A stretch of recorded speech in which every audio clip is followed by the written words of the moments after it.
waa saacaduna waxay tilmaamaysaa laba duurnimo barnaamijka duurnimo waxaad ku dhegaysan doontaan mas-uuliyiin uu ka mid yahay gudoomiyaha marka oo lagu dilay qarax isnaha oo ka digay cawaaqibyo ka dhalan karta booqasho haweenka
imisaad awacantay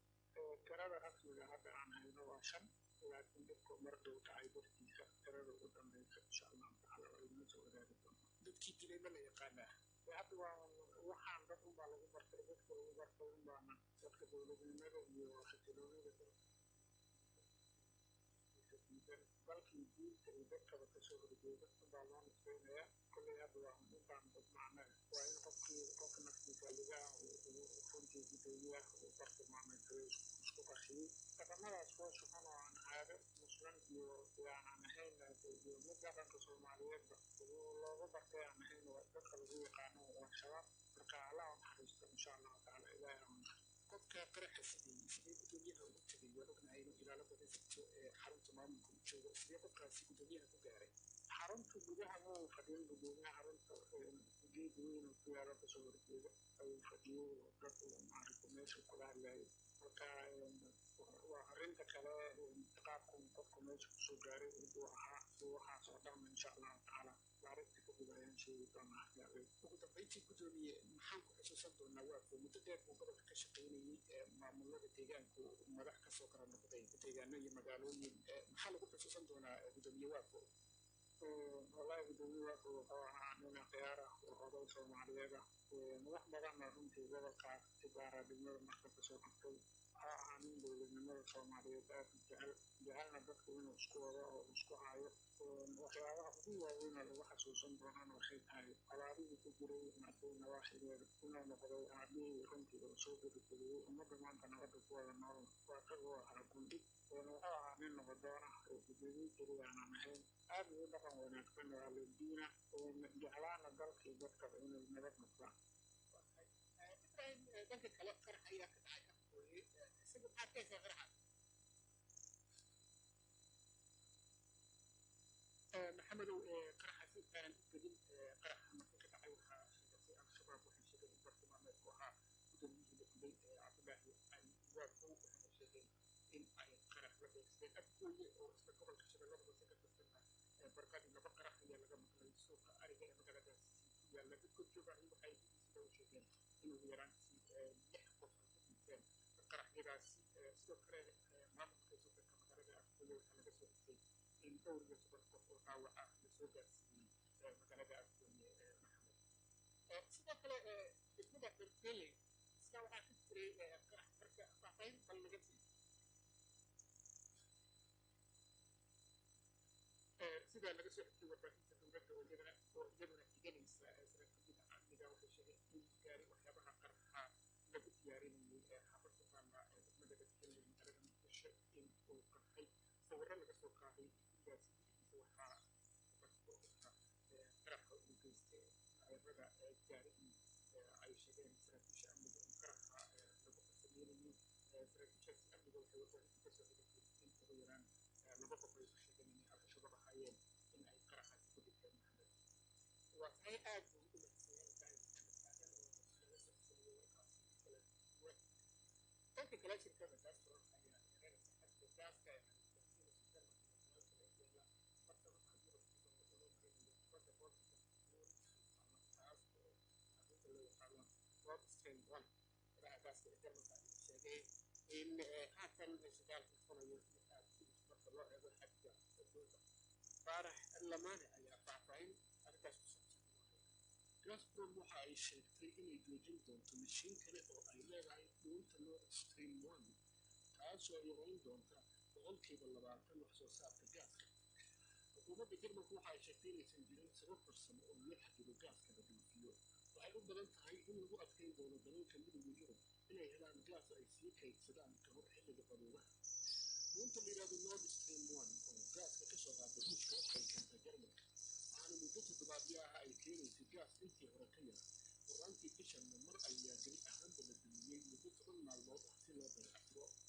ruushku waxa uu soo saaray 40% gaaska ay dalalka midowga yurub isticmaaleen sanadkii hore waxaana uu dalalkaas ku eedeeyey inay tamarta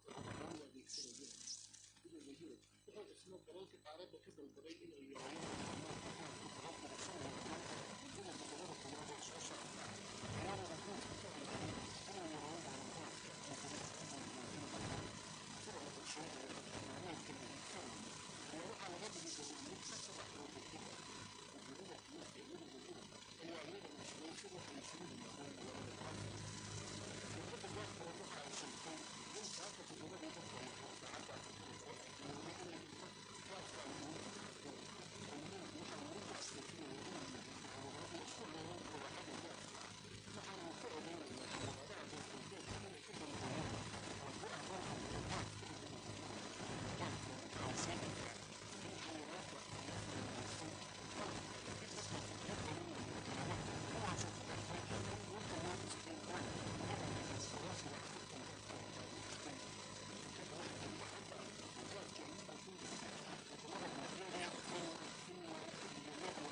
saameeyey yaraanta qamadiga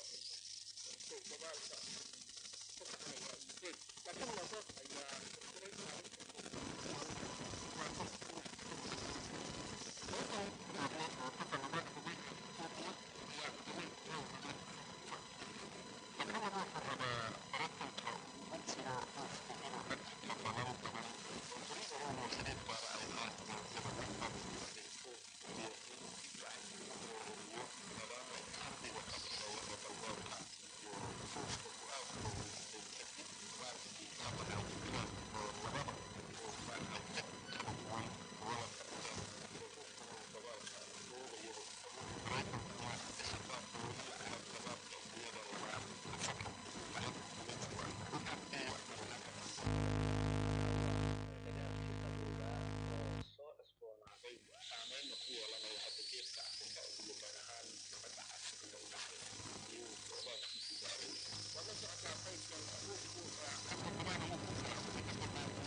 dalalka Afrika waxa ay gacan ka helaan wadamada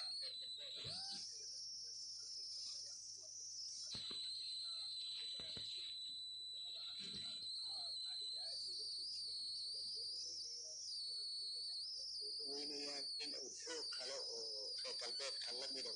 suuqa ku jiro qiimada yaalo ruuxa noqoto ama China ha noqoto dhexda Afrika waa soo dhaweynayaan laakiin marka dunta loo gaado weli waxa ay ku doorsadaan waxa reer galbeed iyo ma hayaan sidii 1970 oo meel kastaba hub loo baahnaana ma aha Afrika meesha keliya hadda hubku aad u ogolayay waa geeska Afrika iyana waa soo qaboobaysa marka runtii jirka Afrikaanku waa ogyihiin waana la socdaan labada dhinac waa soo dhaweynayaan laakiin Afrikaanku waxay raaci doonaan in ay ka helayaan lacag baahida abaaraha kii haqabtiraya iyo teknolojiyadda cidda ka caawinaysa halkaad idin naga dhegaysanaysaan BBC waxaad ka heli kartaa wararkii ugu dambeeyey ee Soomaaliya iyo caalamka oo dhan maalin walba. waa tahay afhayeenka aqalka wakiilada ee maraykanka Nancy Pelosi wararka ku saabsan ee sanadka maray waxa ay sheegayaan in ay booqanayso Taiwan taas oo laga xariisay Shiinaha markaana madaxweyne Donald Trump ayaa digniin ku bixiyey awaqnimo aad u culus oo ka dhalan karta haddii Pelosi ay sii wado inay booqato Taiwan. Ciise Xaaji Cabdille ayaa inoo haya faahfaahinta Pelosi ayaa noqonaysa siyaasi ugu sarreeya Maraykan oo u safray jasiiradda Taiwan tan iyo sanadkii 1997. Shiinaha waxa uu arka Taiwan gobol ka tirsan dhulka Shiinaha islamarkaana aysan ka goyi karin. Xukuumadda Beijing ma aysan sheegin suurtagalnimada arrintan iyo si awooda u fulin doono. Maamulka Biden waxaa lagu soo waramayaa inay isku dayayaan sida Nancy Pelosi ay isaga dhaafinayso marka toddobaadkii lasoo dhaafay madaxweyne Joe Biden wuxuu wariyaasha u sheegay in militarigu uu arrintan u malaynayo qorshe aan wanaagsaneyn balse wuxuu aqalka cad ku tilmaamay hadallada Shiinaha ay ku saabsan safarkaasi ay yihiin kuwo aan wax taraynin oo aan loo baahnayn. wasaaradda arrimaha dibadda ayaa sheegtay in Nancy Pelosi aysan shaacin safarka balse mowqifka Maraykanka ee qadiyadda Taiwan ay tahay arrin aan weli isbedelin inkastoo Maraykanku uu sii wado waxa loogu yeero xiriir adag oo rasmi ahayn oo lala yeero Taiwan oo xiriir diblomaasiyadeed oo rasmi ah lala yeero Shiinaha ee maaha Taiwan. safarka Nancy Pelosi haddii uu dhici lahaa waxa uu sidoo kale imaanaya iyadoo sii kordhaysa xiisadda u dhexaysa Washington iyo Beijing iyo ka hor inta ay telefoon ku wada hadleen madaxweynaha Maraykanka Joe Biden iyo hogaamiyaha Shiinaha Xi Jinping. saraakiisha Shiinuhu waxay arag ka muujiyeen waxay u arkaan inay sii kordhayso wada shaqaynta diblomaasiyadeed ee u dhexaysa Taipei iyo Washington. tani waxaa ka mid ah booqasho lama filaan oo 6 xildhibaan oo Maraykan ay ku tageen jasiiradda bishii Abriil. Isniintii afhayeenka wasaaradda arrimaha dibadda Shiinaha Zhao Lijian ayaa uga digay in waddankiisa uu qaadi doono tallaabooyin adag haddii Nancy Pelosi ay sii waddo qorshaha booqashadeeda. afhayeen u hadla wasaaradda gaashaandhigga Shiinahana waxa uu u muuqday mid soo jeedinaya in xitaa ay jiri karto jawaab militari. ciyaaraha Chelsea ayaa lagu ogaadaya Marcus Alonso si ay markaasi uga hortagaan Spain taas oo ay aad Konga ayaa soo balaya la leeyahay abaarta kooxdaasi ugu aadiyay oo ay u go'do haatanna baafinta maanta waxaa soo gudbay studio BBC magaalada Nairobi kaga soo jeedinayo aniga Faisal Bashar Aliko iyo Aisha Said Xasan. mahadsanid Aliko baafinta ugu horeysa maanta waxay naga soo gaartay Manac Cabdulaahi Maxamed oo joogta Sweden waxay baafinaysaa Faawun Cabdulaahi Maxamed iyo Nafiisa Cabdulaahi Maxamed waxaa ugu dambeysay iyagoo ku sugan Soomaaliya 2017 haddaba haddii ay maqlayaan inay jirta garanaysa kuma markooda la gaarsiiyey Manac Cabdulaahi ayagoo wixii waraa loo sii mari karo xaqiiska baafinta bisha cas ee ku leedahay Sweden. علي الجديد حسب الجمهور يمن وحوضه هنا يعطي الجديد حسب فين الجديد حسب في كيف أقول بدأ يمكن هذا يعني مقلة إنه يجي من سفر من مركز أنا جالسين على الجديد حسب اللي أنا لازم أسمع حديث كمان أنت مش عارف كل ذا في بقالي جامعة محمد أوجوه ضمن محاولة باطنية أصب حسين وحضور جنبيسي سنة كتير وغديكم يكوي لغاتنكي أدوار بينا فأصب حسين أنا ويرد تتكلمي تقبل مركز محمد جارسي سعيد علي أيوة وحورا وصي مرنكرة حفيظ كباطنة بشعف إيقلية وغير الجنبور أكثر علمي أويس الجوية من الحوضة فيها الله علم في أحمد الله أويس وحوله المسلمين كفر تريد الليبي سنجي لغدا كنت بذلك مقلة الله علم في أحمد أويس كمان سفر من أقول أنا جازير أكثر علمي أويس لازم أفكر حفيظ كباطنة بشعف كل ما يجب Manac Cabdulaahi Maxamed oo joogto dalka Sweden waxay baafinaysaa Cabdulaahi Maxamed Kulmiye waxaa ugu dambeysay isagoo ku sugan Soomaaliya 2019 haddaba haddii uu maqlayo Cabdulaahi Maxamed Kulmiye ama bay jirta garanaysa qofka hortiisa la gaarsiiyey Manac Cabdulaahi Maxamed iyadoo wax waraa loo sii marin karo xafiiska baafinta bishaas ay ku leedahay dalka Sweden. موسى سمك الوقت الجوة يمن وحوض عفرية مع سمك هي حليمة سمك حوض بيسيين وسمك سعودي وسمك الغير قبل بيتنكي طبعا يعني مقليان مع سمك هي حليمة سمك الغير بيتنجر نسو إلا وقت وغالا جارسي موسى سمك الوقت أي هو الرازي مسيطة حديث بعدين بيجي عفري كله ويمن naadiga cabdi oo joogta dalka Belgiumka waxay baafinaysaa dadka kale ah ubax cabdi Ismaaciil cabdi بشير عبدي فيصل عبدي iyo Ismaaciil Cabdi dhammaan dadkaas waa ugu dambeysay oo ku sugan muqdisho 2020 haddaba haddii aad maqlayaan magay jirta cid garanaysa fadlan markooda la gaarsiiyo Naadiya Cabdi ayadoo wixii waraa loo samayn karo xafiiska baafinta bisha cas ee ku leedahay Benton cabdisalaan shariif maxamuud uu joogo yemen waxa uu baafinayaa kaltuunasiya maryam iyo asaas maxamuud waxa uu dambeysay oo ku sugan suudaan khartuum sanadii 2019 iyo maqlayaan magay jirta garanaysa fadlan hala gaarsiiyo cabdisalaan shariif maxamuud ayadoo wixii waraa loo samayn karo xafiiska baafinta bisha cas ee ku leedahay yemen cabdimajid maxamed xuseen oo jooga walaweyn waxa uu baafinayaa dadka kale ah maxamed xuseen axmed iyo cabdicasiis maxamed waxa uu dambeysay oo ku sugan boosaaso 2020 haddaba haddii ay maqlayaan magay jirta cid garanaysa fadlan markooda hala gaarsiiyo cabdilmajid maxamed ayadoo wixii waraa loo samayn karo xafiiska baafinta bisha cas ee ku leedahay walaweyn mursal maxamed murjaan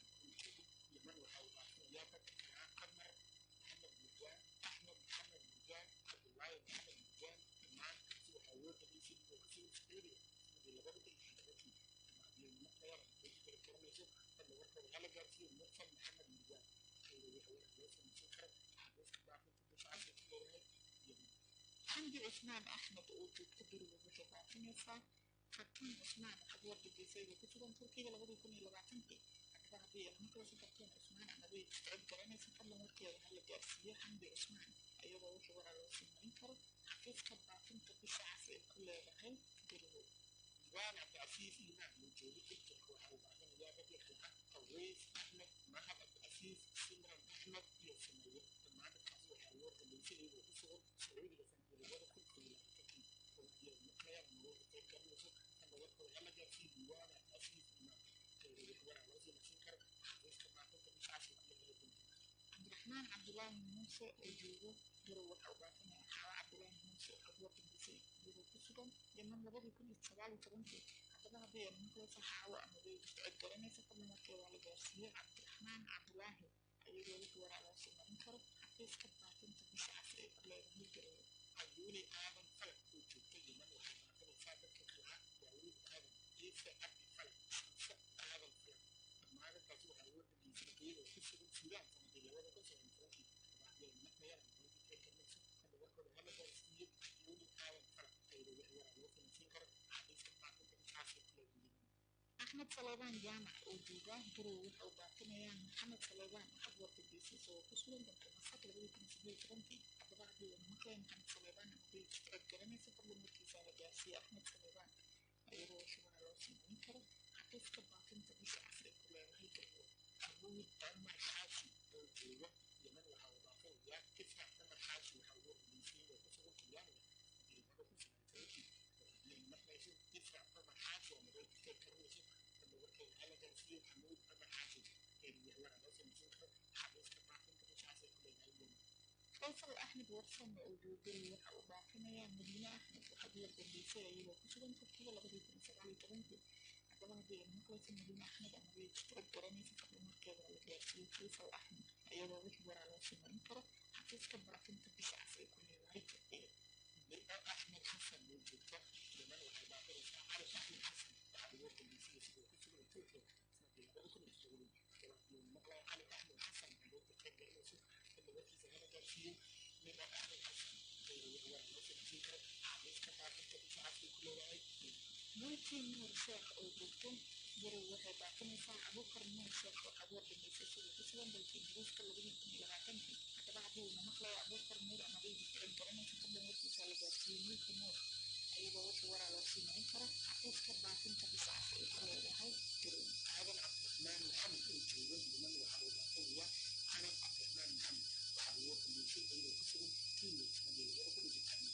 haddii ay maqlayso canab cabdiraxmaan maxamed magay jirta garanaysa fadlan markooda hala gaarsiiyo aadan cabdiraxmaan maxamed ayadoo wixii waraa loo samayn karo xafiiska baafinta bisha cas ee ku leedahay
حسين وجونا وضوين وقبعتنا محمد حسين أحمد إيوه عبد العزيز محمد حوار بالبيسير وكسرا وفصل لبدي كم يلغتنكي بغادي أنا مقلع عن مدينة تستعد كرامي فقبل مكورة هي جارسيو عبد المجيد أيضا وصور على وصي معنكرة حتى استبع كنت بسعة في الليل هاي النوين بعد كده بيت لما تروح يبص كراي موسى أبيتو كيلو يلا وحاول في الوقت ككلها ممكن موسى أبيتو يفعل موسى أبيتو وحنقول تبيتي وبس بالكين ده بيكون في الفلكي يعني مثلا الدكتور يوسف كان ورث على كثير راجل موسى أبيتو أي اللي هو نفس بسيطة حدث كبعض ممكن بسعة في كل يوم بعدين في لما تقوم هو هذا السؤال تصلح